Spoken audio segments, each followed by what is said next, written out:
Hey everyone, welcome back to The Real Deal. Guess what? We still don't have any working lights. Amateurs. So, yeah. But we're still going to review a movie. This week we're going to be reviewing Deepwater Horizon.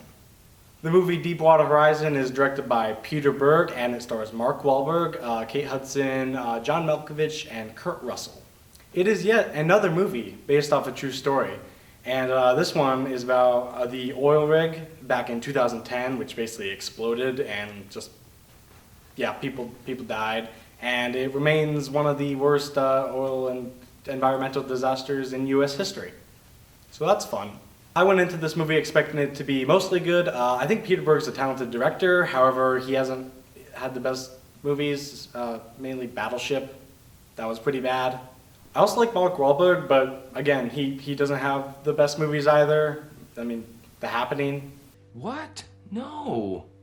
However, their last project together was also a true story, Lone Survivor, and I thought that movie was pretty good. So yeah, this movie actually pleasantly surprised me because I was expecting it to be good, and it was in fact great. Actually, before I saw this movie, I heard something like about Oscar buzz about Mark Wahlberg's performance in here, and I was like, no way, it can't be that good. But no, Mark Wahlberg is actually that good. Oscar worthy. I'm not sure. Maybe he might get nominated, but he was really good in this movie. The other actors are pretty good too. Kurt Russell is just awesome, and John Malkovich is in it, and whenever you have John Malkovich, it's just really entertaining. Yeah, there are a lot of good things about this movie. One thing that is really good is the characters in it. The film does a really good job of having it's centered around Mark Wahlberg and his character and his family, but also makes you care equally about each other character on the oil rig, which is really good because when like the oil rig starts exploding and people start like getting hurt and dying, like it's really good that you care because it takes up a large chunk of the movie. I'm actually glad it takes up a large chunk of the movie because when it's all going down, it is so entertaining to watch. Everything is exploding and like it looks super cool. The effects are all really good. They did a lot of this practically, and it was just really impressive to see. And it's non-stop too. Like from the moment it starts exploding to the end, it's just people running for their lives, and it's awesome. Also like the way this movie was shot. It's shot very like claustrophobically, especially during the tension scenes. And I'm really glad that they did this because when like you see this stuff on the news, you're kind of like, oh, there's a thing on fire. That's pretty bad.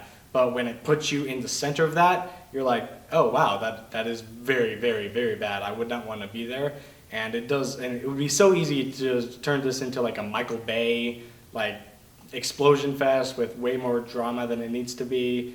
Looking at you, Pearl Harbor, but thankfully it avoids this, and it's really good.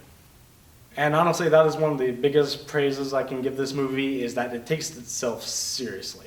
You care about all the characters, and you want them to get out of this situation alive, and when the movie is over, you're not like cheering and you're not happy, because even though some people did survive, some people did die, and it makes you feel that. It makes you feel the weight of that situation, and it hits you pretty hard, actually. It brings the action down to a personal level, and it makes you really care about the characters. And overall, this is a really good movie. I highly recommend it. I'm going to give it an 8 out of 10.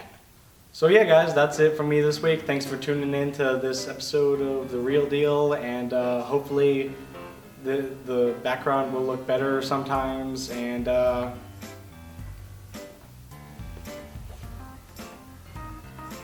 thank you for watching. Please subscribe and check out the other videos we have on this channel.